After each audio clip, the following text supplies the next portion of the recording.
Welcome to CapZeyeZ. We're with Margaret and Andy from the Chronicle, and we're here to do some more shameless plugging and bashing and bitching.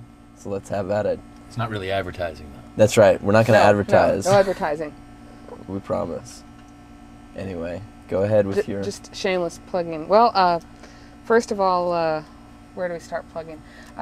The film festival, South by Southwest Film Festival, has just started recently, and I was down there earlier tonight seeing Bill Whitliff talk about the cuts of the movies that he had done with Willie Nelson, including Barbarossa and Red-Headed Stranger. And actually it was more interesting than I thought it would be. I guess I shouldn't say that kind of thing, but which means I think that probably if you pick up the supplement in the Chronicle and take a look at it, you might find some interesting things in there.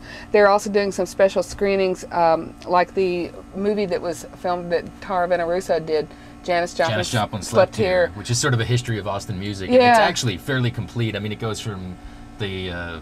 She started the psychedelic days and kind of moved her way up, but she got all kinds of interviews in there. She got Jimmy Vaughn and some of the guys from Soul Hat. And it's her first effort, and it just goes all the way from the beginning to the end. And it's a great way to learn about Austin music. Yeah, I liked it a lot. Yeah, I thought it was really interesting because I wasn't sure what I expected from it, and she's not from around here, but it seems like she really likes the scene and everything. So she turned her passion for it into a project for college. And anyway, she's got this movie, Janis Joplin Slept Here, and I think that's something cool to watch. Doc's Full Service, which is Eagle Pennell, who's a local filmmaker from Texas, is also premiering. Enough about the film festival. On to the one that I really like to plug, which is the Austin Music Awards.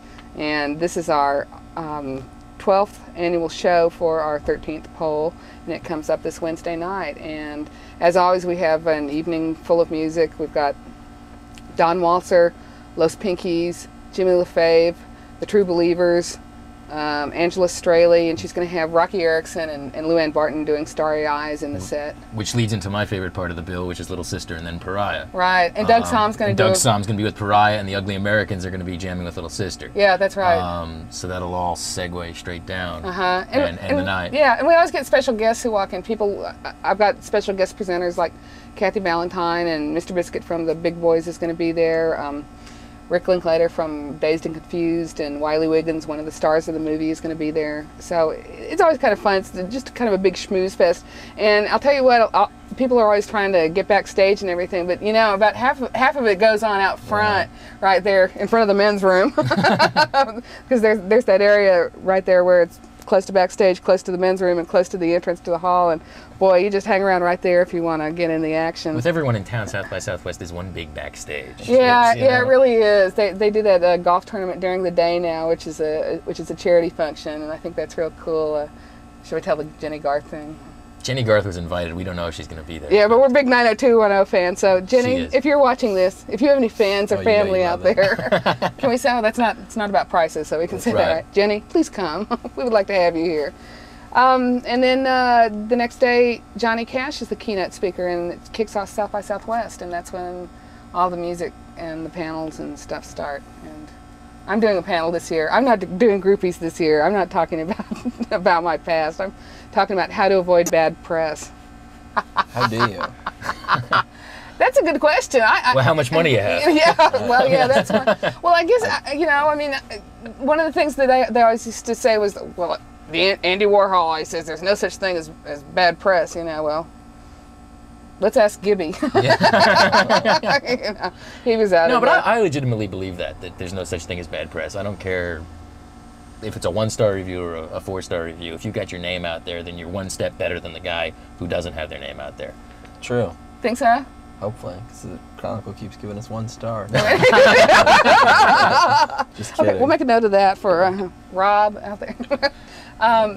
Yeah, but I mean, do you really think that? Because so what if like your first shot in getting in print is they trash your whole thing? I mean, you've worked 2.5 years on this band. This is your first effort, and somebody says, piece of shit, I don't think. I mean, look at from Led Zeppelin on down, pretty much the greats always get trashed by someone. So I don't think it really matters. I mean, the people. Yeah, I mean, it's always just one asshole's opinion. Yeah. Is what I mean, is basically what it comes down to. Really, and also, not that many people listen to the critics, I don't think. I would hope not, man. Well, I think more people listen than you think. I mean, think I've come to find that out. I think they read them, and then so they can throw it down, like, what do they know, and stuff like that, which I hope kind of is the way they react toward it, because I think that makes them think more for themselves, I mean, hopefully, I think a person that reads it before they've seen you is going to take it very differently than a person that hasn't seen you, of course. Because if they've already formulated an opinion, then it's very different than, it's probably more detrimental if they haven't seen you, of course. But yeah. Well, I think the whole point of criticism,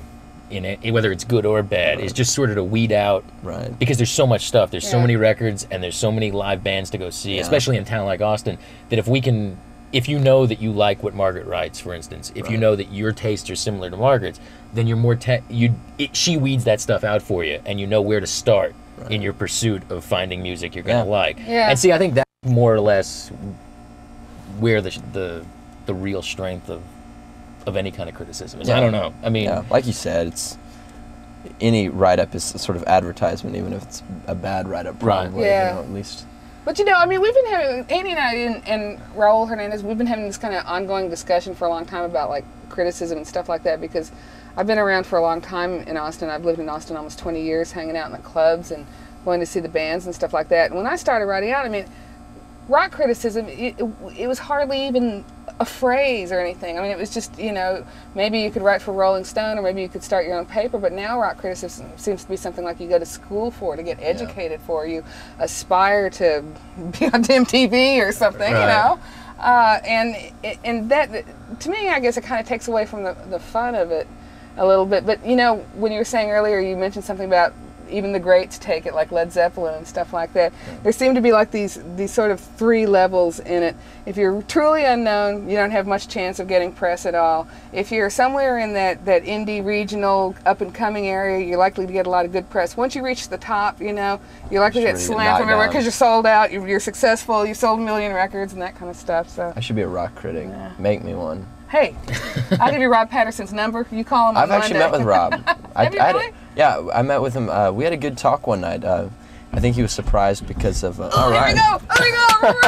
Right! We finally got the boys with the butts in. The Noodle Boys with cheap press. But no, I saw Lance Snacks. He almost unzipped his pants, but he weenied out at the last minute.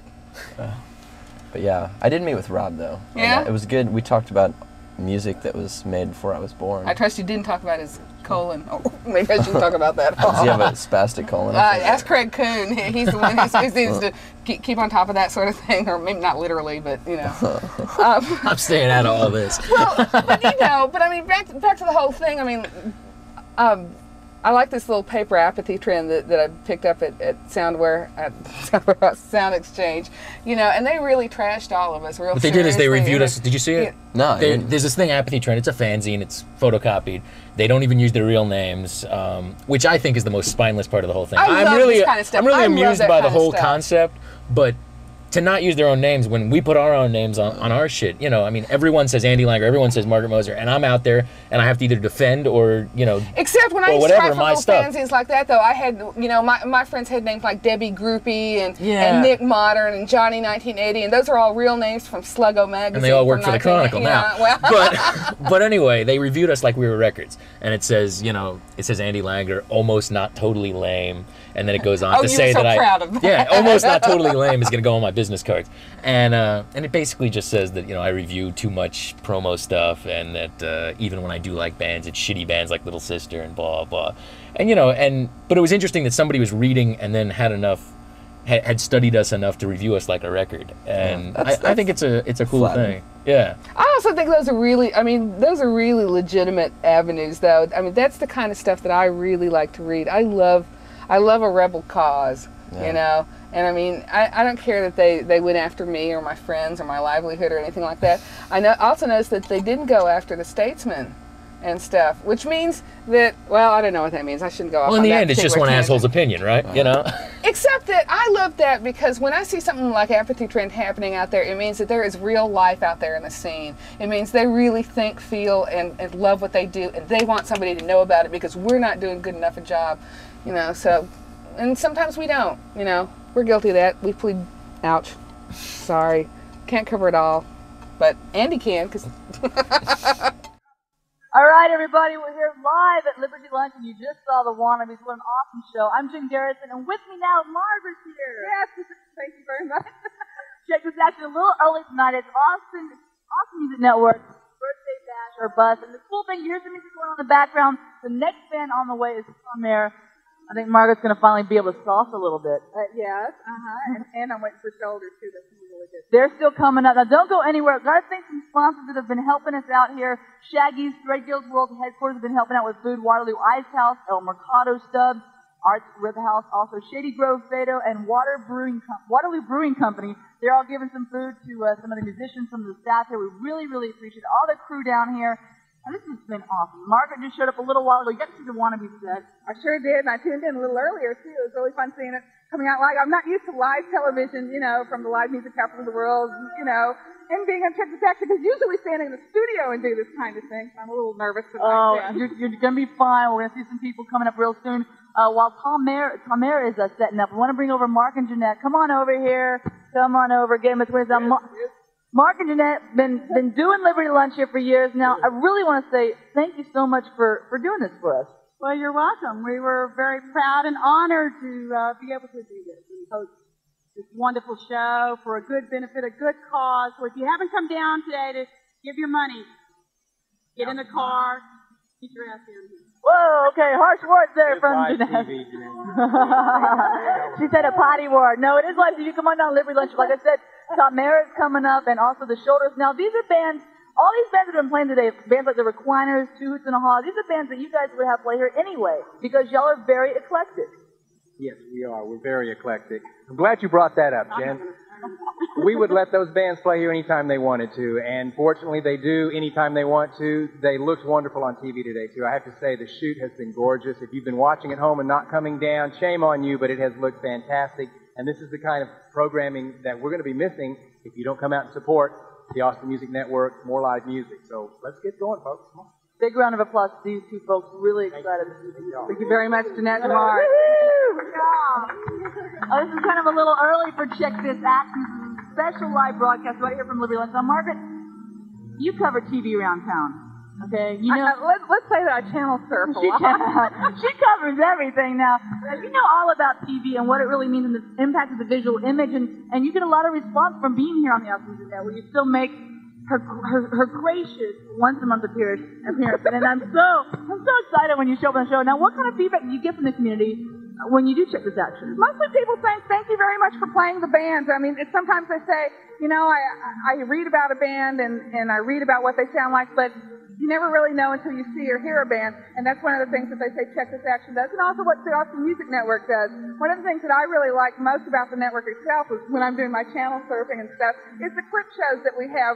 I think one of the things that the clip shows that the Music Network does that's really good is that it puts the local Austin videos in a context of the national and international bands, and I think when they do that you get to see, you know, the wide variety of music that's out there in general, as well as what we're doing here in Austin. So, and there's so many. I mean, you keep saying live music capital of the world. This really is a lot of live music here, and people just don't know who to go see. And it's really important. We're doing this for you right now, giving you a live broadcast, showing you bands that you may have never seen before. I have never gotten into the Shoulders. I'm really excited. They're coming up at 11 o'clock. You can see them here live, and you can also come down here to Liberty Lunch, a fine club. We're looking forward to it. We're getting ready for Tom Mayer. That's right. And we're going to have Margaret do some salsa action. Yeah, dream on, Jen. Right now, we're going to go to some pre-recorded Austin Music Network programming, and don't go anywhere because Tom Mayer is coming up next.